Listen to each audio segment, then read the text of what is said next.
After a Sunday address, the Holy Father prayed for the family of a young woman who disappeared from the Vatican 40 years ago.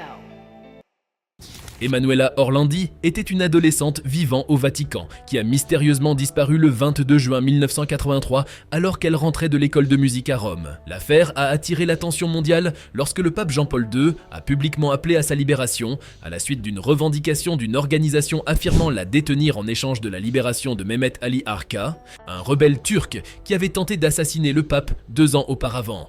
Cependant, les enquêteurs ont rapidement découvert que le lien avec le terrorisme était une fausse piste, laissant le motif de sa disparition toujours inconnu. Mais que s'est-il passé? Où est passée la jeune Emanuela? C'est ce que nous allons découvrir dans cette vidéo à but purement informatif et dont les sources sont d'ailleurs en description. Au prologue de sa vie, Emanuela Orlandi, née le 14 janvier 1968, est quatrième enfant d'une famille de 5 enfants. Elle est l'enfant d'Ercole Orlandi et Maria Pezzano. Son père travaillait pour la maison pontificale en tant qu'employé laïque. Ils vivaient tous à l'intérieur de la cité du Vatican, permettant aux enfants de se promener dans les jardins du Vatican. Emanuela était en 2e année de lycée à Rome lorsqu'elle a disparu. Même après la fin de l'année scolaire, Emanuela continuait à suivre des cours de flûte 3 fois par semaine à la Scuola di Musica Tommaso Ludovico da Vittoria, liée à l'Institut pontifical de musique sacrée. De plus, elle chantait dans la chorale de l'église Sainte Anna dei Palafrenieri au Vatican. Mais comment a-t-elle pu disparaître une fois encore? Que s'est-il passé? Et comment l'affaire a-t-elle pris une tournure planétaire? La chronologie des faits. La disparition. Le quotidien d'Emanuela Orlandi était simple. Elle prenait régulièrement le bus pour se rendre à son cours de musique, situé non loin de la Piazza Navona. Le 22 juin 1983, journée marquante, elle quitte sa résidence familiale plus tard que d'habitude. Vers 16h, alors qu'il faisait une chaleur étouffante, Orlandi, alors en 2e année de lycée, demande à son frère Pietro de l'accompagner, mais il décline en raison d'autres engagements. Une décision qu'il dira regretter amèrement. Après ses cours, elle téléphone chez elle pour informer sa sœur Federica d'une opportunité d'emploi qu'elle a reçue d'un représentant d'Avon Products, distribuer des prospectus lors d'un défilé de mode. Federica, méfiante, lui conseille de ne pas accepter sans consulter leurs parents, trouvant la rémunération proposée excessive et donc peu fiable. Cependant, lorsqu'elle quitte l'école de musique, elle discute de cette offre avec des camarades de classe, puis est déposée à un arrêt de bus sur le Corso Rinascimento devant le Palazzo Madama. C'est là qu'elle est vue pour la dernière fois vers 19h30, en compagnie d'une autre fille non identifiée. Plus tard dans la soirée, Emanuela ne rentre pas et l'inquiétude grandit à la maison. Ils commencent à la chercher entre le Vatican et l'école de musique. Son père se rend finalement à la police pour signaler sa disparition, mais les autorités supposent qu'elle est simplement avec des amis et recommandent d'attendre. Ce n'est que le lendemain matin qu'Emanuela est officiellement déclarée disparue. Les jours suivants sont empreints d'angoisse, alimentés par des articles de presse annonçant sa disparition dans des journaux italiens renommés comme Il Tempo, Paese Sera et Il Messaggero. Ainsi, cette journée de juin 1983 marque le début d'un mystère. Les événements qui vont suivre. Dans les jours qui ont suivi la disparition d'Emanuela Orlandi, Giulio Gangi, un ami de la famille et jeune agent de la SIS-2, l'agence de renseignement nationale de l'Italie à l'époque, a commencé à enquêter. Il a interrogé 2 policiers qui étaient en service devant le Palazzo Madama le soir de la disparition. Tous 2 ont affirmé avoir vu une jeune fille ressemblant à Orlandi parler à un homme tenant un sac de produits Avon, bien qu'ils ne soient pas d'accord sur l'heure de l'observation. L'un des officiers a dit que c'était avant sa leçon de musique, tandis que l'autre a pensé que c'était vers 19h, après le cours. L'homme conduisait une BMW vert foncé, dont Gangi a découvert la propriétaire, mais il va être écarté de l'enquête avant de pouvoir poursuivre ses recherches. Le samedi 25 juin à 18h, soit 3 jours après la disparition, un appel a été reçu d'un garçon de 16 ans se faisant appeler Pierluigi. Il prétendait avoir rencontré une jeune fille correspondant à Orlandi à Campo dei Fiori avec sa fiancée. La description correspondait à celle d'Emanuela, avec sa flûte, ses longs cheveux noirs et des détails précis. Elle aurait mentionné qu'elle vendait des produits Avon et qu'elle s'était enfuie de chez elle, se faisant appeler Barbarella. Les détails fournis par Pierluigi semblaient authentiques, notamment la mention des produits Avon qui étaient peu connus du public. Il a appelé 2 autres fois, fournissant d'autres détails sur lui-même et sur la jeune fille. Ces informations ont alimenté les espoirs de retrouver Emanuela Orlandi, mais malheureusement, cela n'a pas conduit à une percée dans l'affaire. Mais par la suite, les appels téléphoniques de Pierluigi ont suscité des soupçons, notamment parce qu'ils ont mentionné une amie d'Emanuela Orlandi. Il a prétendu appeler d'un restaurant en bord de mer, tandis que ce même soir, un ami d'Orlandi, Pierluigi Magnesio, se trouvait effectivement dans un restaurant à Ladispoli, une ville balnéaire. Cette coïncidence a incité les enquêteurs à penser que les appelants étaient peut-être liés au groupe d'amis d'Orlandi au Vatican, voire qu'ils avèrent des informations provenant de l'intérieur même du Vatican. En conséquence, les services secrets italiens ont conseillé à la famille Orlandi de commencer à enregistrer tous leurs appels téléphoniques. Le 27 juin, un homme se faisant appeler Mario a contacté la famille, affirmant être propriétaire d'un bar près de Ponte Vittorio, entre le Vatican et l'école de musique. Il a mentionné connaître un garçon et 2 filles vendant des produits Avon à l'époque. L'une d'entre elles, prénommée Barbara, lui aurait confié être une fugueuse, mais prévoyait de rentrer chez elle pour le mariage de sa sœur en septembre, ce qui pourrait correspondre au contexte d'Emanuela Orlandi, dont la sœur aînée devait effectivement se marier en septembre, lorsque l'oncle d'Orlandi a demandé la taille de la jeune fille, suggérant s'il s'agissait d'une personne d'environ 1,50 m ou 1,60 m. Une voix masculine en arrière-plan a répondu « non, plus ». Comme la piste ne portait pas de fruits, le 30 juin, de nombreuses affiches avec la photo d'Orlandi ont été placardées dans toute la ville de Rome, dans l'espoir d'obtenir des informations sur sa disparition. Le 3 juillet, lors de l'Angélus, le pape Jean-Paul II évoque publiquement la disparition d'Emanuela Orlandi, lançant ainsi la première hypothèse officielle d'un enlèvement. 2 jours après, la famille reçoit le premier d'une série d'appels d'un homme anonyme à l'accent américain, surnommé l'Américain. Celui-ci prétend agir au nom d'une organisation terroriste détenant Orlandi, exigeant la libération de Mehmet Ali Aka, le tireur turc qui avait visé le pape en 1981 en échange de la jeune fille. Pour prouver ses dires, l'Américain diffuse un enregistrement de la voix d'Orlandi au téléphone et mentionne également Mario et Pierluigi comme membres de l'organisation. Malgré les enquêtes, l'identité de l'Américain est restée inconnue. Le 6 juillet, l'Américain informe l'agence de presse ANSA de la demande d'échange de prisonniers, donnant 20 jours pour la participation du pape et indiquant qu'une corbeille à papier près du Parlement italien contiendrait des preuves de la captivité d'Orlandi, comme des photocopies de sa carte d'identité d'école de musique, un reçu de frais de scolarité et une note manuscrite de la jeune fille. Le lendemain, un homme avec un accent du Moyen-Orient, que les enquêteurs ont jugé simulé, téléphone à l'un des camarades d'Orlandi, affirmant la détenir et demandant un échange avec Asia. Il réclame également une ligne téléphonique directe avec le cardinal Agostino Casaroli, secrétaire d'État du Vatican, mise en place le 18 juillet. Au total, l'Américain passe 16 appels à partir de différents téléphones publics, alimentant l'angoisse et le mystère. Le 17 juillet, sur les indications présumées des ravisseurs, une cassette audio a été découverte près des locaux de la NSA. Elle semblait contenir l'enregistrement d'une jeune fille en train d'être torturée. La police a informé la famille qu'elle ne pensait pas que la victime était Emanuela Orlandi, bien que son frère ait exprimé des doutes. Cependant, un ancien agent de la DIGOS, la division des enquêtes générales et des opérations spéciales, Antonio Asciore, a déclaré que l'enregistrement diffusé n'était pas celui qu'il avait trouvé à l'origine. Il affirmait que l'enregistrement original était plus long et comportait une voix masculine en arrière-plan. Cela voulait dire qu'il y a eu manipulation. Le 4 août 1983, la NSA a reçu une déclaration écrite d'une organisation se nommant le Front de libération turque antichrétienne de Turkesh, plus tard appelé simplement Turkesh, affirmant détenir Orlandi en échange de la libération d'Aka. Turkesh a envoyé 7 lettres au total entre août 1983 et novembre 1985, fournissant de nombreux détails précis sur la vie privée d'Orlandi. Ils sont même allés jusqu'à prétendre connaître le nombre de grains de beauté sur son dos. La première déclaration de Turkesh mentionnait également de manière ambiguë Mirella Gregori, une autre adolescente disparue à Rome 40 jours avant Orlandi. Par la suite, Turkesh et l'Américain ont confirmé détenir Orlandi et Gregori.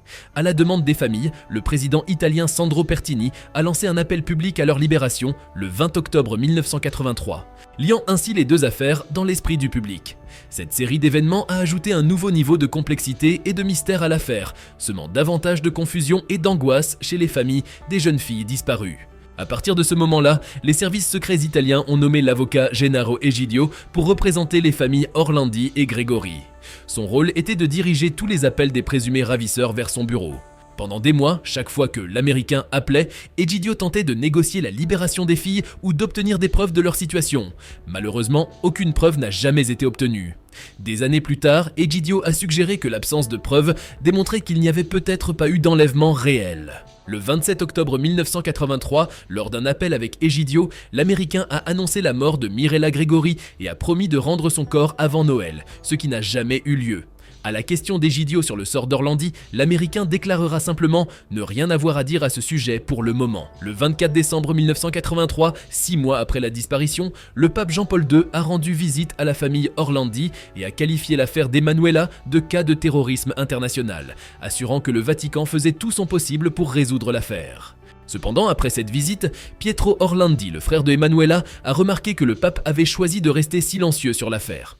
En 1997, 14 ans après la disparition, la première enquête sur l'affaire Orlandi a été officiellement classée par le procureur de Rome en raison du manque de nouvelles preuves. La théorie selon laquelle Orlandi aurait été enlevé par des terroristes internationaux a été qualifiée de fausse piste.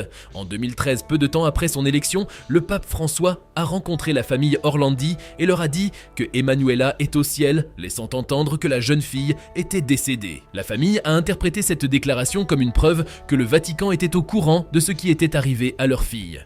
Puis, malgré les demandes répétées de Pietro Orlandi pour rencontrer le pape et obtenir des réponses, le Vatican n'a jamais donné suite. Les différentes théories.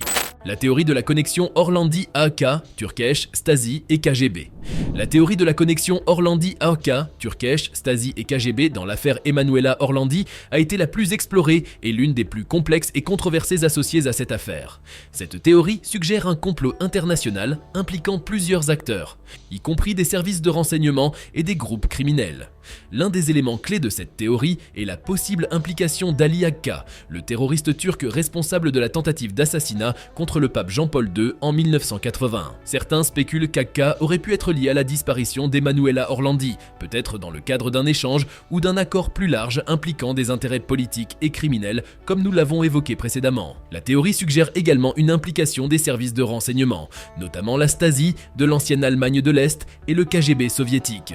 Ces agences auraient pu être motivées par des intérêts géopolitiques et des objectifs de déstabilisation en Italie et au Vatican. Certains éléments troublants ont alimenté cette théorie, tels que des rencontres entre Ali Agca et des agents de la Stasi et du KGB, ainsi que des allégations selon lesquelles des documents confidentiels auraient été échangés. De plus, des liens possibles avec des groupes extrémistes turcs, tels que les Loups Gris, et des intérêts politiques en Italie ont été évoqués dans le cadre de cette théorie. Cependant, malgré ces spéculations et les efforts d'enquête, aucun lien concret entre l'affaire Orlandi et les événements impliquant Ali Agca n'a été établi de manière définitive. La théorie du crime organisé. Cette théorie a mis en lumière une série de connexions potentielles entre la disparition de la jeune fille et le monde criminel, y compris des figures de la mafia italienne et des institutions financières controversées. Un élément clé de cette théorie est la découverte et l'ouverture de la tombe d'Enrico De Pedis, un chef de gang notoire lié à la mafia romaine en 2012. Certains spéculent que la disparition d'Emanuela Orlandi pourrait être liée à des ramifications plus larges du crime organisé à Rome, peut-être en raison de connaissances qu'elle aurait pu avoir ou de circonstances liées à ses relations familiales avec le Vatican. Antonio Mancini, un repenti de la mafia, a affirmé avoir vu Emanuela Orlandi peu de temps après sa disparition en compagnie de membres de la mafia romaine. Sabrina Minardi, une ex-prostituée, a également témoigné avoir vu Orlandi être enlevée par des membres de la mafia.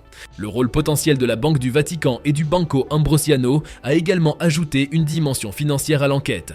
La Banque du Vatican, également connue sous le nom d'Institut pour les œuvres de religion, ainsi que le Banco Ambrosiano, ont été impliqués dans des scandales financiers et des activités illégales dans les années 1980. Certains spéculent qu'Emanuela Orlandi aurait pu être prise en otage ou enlevée pour des motifs liés à ces institutions financières et aux intérêts criminels associés. Mais les liens entre la disparition d'Emanuela Orlandi, le crime organisé et les institutions financières demeurent largement spéculatifs et non résolus. La théorie du scandale sexuel du Vatican. C'est en effet l'une des hypothèses les plus troublantes mais controversées. Cette théorie suggère qu'Emanuela Orlandi aurait été victime d'un réseau de prostitution impliquant des membres influents du clergé ou des personnalités associées au Vatican. Le contexte de cette théorie remonte aux années 1980, une époque où des scandales sexuels impliquant des prêtres et des membres du clergé étaient déjà documentés. Certains pensent qu'Emanuela Orlandi aurait pu être impliquée dans ce réseau de prostitution, peut-être involontairement ou sous la contrainte. Certains prétendent avoir vu Orlandi dans des situations compromettantes en compagnie de membres du clergé ou de personnalités influentes associées au Vatican. Ces témoignages, bien que souvent controversés et non vérifiés, ont alimenté les spéculations sur ce qui aurait pu arriver à Orlandi. De plus, le statut privilégié de la famille d'Emanuela Orlandi en tant qu'employé du Vatican a alimenté les théories selon lesquelles sa disparition aurait pu être liée à des secrets embarrassants ou compromettants pour l'institution religieuse. Mais malgré les enquêtes et les recherches menées au fil des décennies, aucun lien concret n'a été établi entre la disparition d'Emanuela Orlandi et un éventuel scandale sexuel au Vatican. La théorie de Vatilix est la piste de Londres. Vatilix fait référence à une série de fuites de documents confidentiels du Vatican dans les années 2010, révélant des informations sensibles sur les finances, les intrigues internes et d'autres sujets délicats au sein de l'institution catholique. Certains avancent l'hypothèse que la disparition d'Emanuela Orlandi pourrait être liée à ces fuites de documents et aux tensions qui en ont résulté au sein du Vatican. Selon cette théorie, Orlandi aurait pu avoir accès à des informations sensibles ou être impliqué d'une manière ou d'une autre dans les événements qui auront finalement conduit aux fuites de Vatilix. D'autres avancent aussi l'idée que des agents secrets ou des groupes d'intérêt opérant à Londres pourraient être impliqués dans la disparition d'Orlandi, peut-être en raison de son statut de citoyenne italienne ou de ses liens avec le Vatican. Cette théorie suggère que des éléments de l'espionnage international pourraient être en jeu dans l'affaire Orlandi, avec des ramifications potentielles touchant à la politique, à la sécurité nationale ou à d'autres enjeux géopolitiques. La théorie du tueur en série. Il s'agit d'une hypothèse sombre et perturbante qui suggère que la disparition pourrait être liée à un prédateur en série opérant à Rome à l'époque. Selon cette théorie, Emanuela Orlandi a été enlevée, agressée et tuée par un individu ou un groupe d'individus responsables d'autres crimes similaires dans la région. Et comme argument, tout d'abord, la disparition d'Emanuela Orlandi présente des similitudes avec d'autres cas de jeunes filles disparues dans la région à l'époque.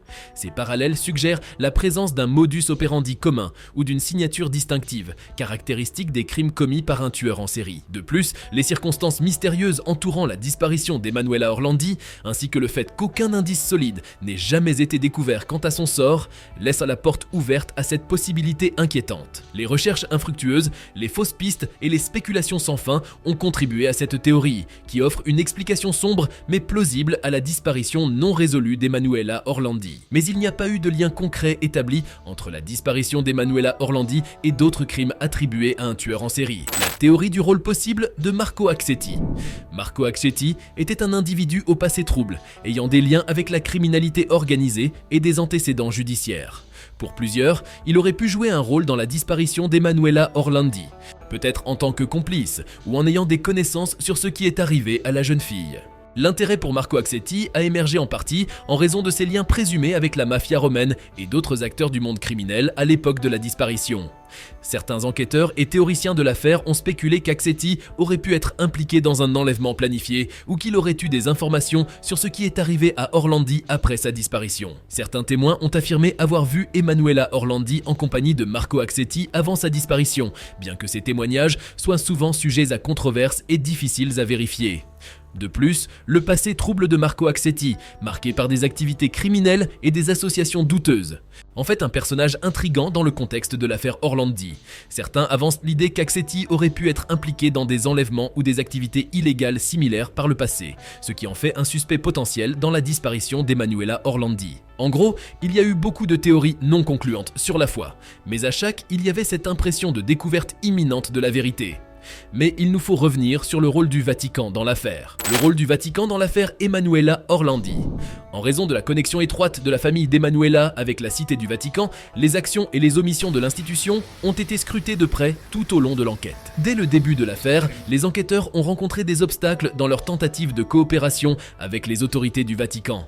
Le manque de transparence et de coopération de la part du Vatican a alimenté les soupçons et les théories du complot. Les autorités du Vatican ont souvent été accusées de ne pas fournir suffisamment d'informations ou de preuves pour aider à élucider la disparition d'Emanuela Orlandi. L'une des critiques majeures à l'encontre du Vatican a été son apparente réticence à autoriser des enquêtes approfondies sur son territoire. Malgré les demandes répétées des autorités italiennes et des proches d'Emanuela, les enquêteurs ont rencontré des obstacles lorsqu'ils ont tenté de mener des fouilles ou des investigations dans la Cité du Vatican. Malgré les demandes répétées des autorités italiennes et des proches d'Emanuela, les enquêteurs ont rencontré des obstacles lorsqu'ils ont tenté de mener des fouilles ou des investigations dans la Cité du Vatican. De plus, les négociations entre le Vatican et Giancarlo Capaldo, un procureur italien, ont également soulevé des questions. Capaldo a affirmé avoir reçu des informations potentiellement potentiellement crucial sur la disparition d'Emanuela Orlandi d'un témoin, mais il a prétendu que le Vatican avait entravé ses efforts pour enquêter sur ces allégations. Les détails exacts de ces négociations restent flous, mais elles ont alimenté les soupçons selon lesquels le Vatican pourrait être impliqué dans un éventuel camouflage de la vérité. Le manque de coopération, les obstacles aux enquêtes et les négociations opaques ont contribué à alimenter les théories du complot et à renforcer les doutes quant à la volonté du Vatican de faire toute la lumière sur la disparition de la jeune fille. 2023, réouverture du dossier. Le 9 janvier 2023, le Vatican a ouvert sa première enquête officielle sur la disparition d'Emanuela Orlandi, avec le procureur général Alessandro Didi à sa tête, nommé par le pape François. Cette enquête vise à réexaminer tous les dossiers, rapports et témoignages concernant l'affaire. Le 11 avril, Pietro Orlandi a témoigné pour la première fois devant le procureur général du Vatican, Alessandro Didi. Parallèlement, le 15 mai, le procureur italien à Rome a ouvert la troisième enquête officielle sur l'affaire. En janvier, peu après le début de l'enquête vaticane, le Parlement italien a commencé à travailler sur la création d'une commission parlementaire pour enquêter sur les disparitions d'Emanuela Orlandi et de Mirella Gregori, bien que la proposition ait été approuvée à l'unanimité par la Chambre des députés le 23 mars, elle a rencontré des obstacles au Sénat en avril. Le 6 juin, le procureur général du Vatican, Alessandro Didi, a déclaré que le Vatican s'opposait à la mise en place d'une commission italienne, affirmant que l'enquête menée par le procureur général de Rome était suffisante. Cette position a été critiquée par Pietro Orlandi, qui a souligné l'existence d'une suggestion psychologique à l'égard du Vatican dans la politique italienne, considérant cela comme inacceptable. Le 22 juin, le Vatican a annoncé qu'il transmettrait toutes les preuves rassemblées au procureur de la ville de Rome pour examen. Le 25 juin, lors de son discours à l'Angélus, le pape François a commémoré le 40e anniversaire de la disparition d'Orlandi, exprimant son soutien à la famille et étendant ses prières à toutes les personnes disparues. C'était la première fois depuis 1983 qu'un pape mentionnait publiquement Orlandi. La famille a salué positivement ce geste, y voyant un pas vers la transparence. Le 27 juin 2023, la commission parlementaire a été unanimement approuvée par le Sénat. Voilà, nous venons ainsi à la fin de cette vidéo. Qu'en avez-vous pensé? Avant de nous quitter, j'aimerais vous inviter à liker cette vidéo et surtout à vous abonner.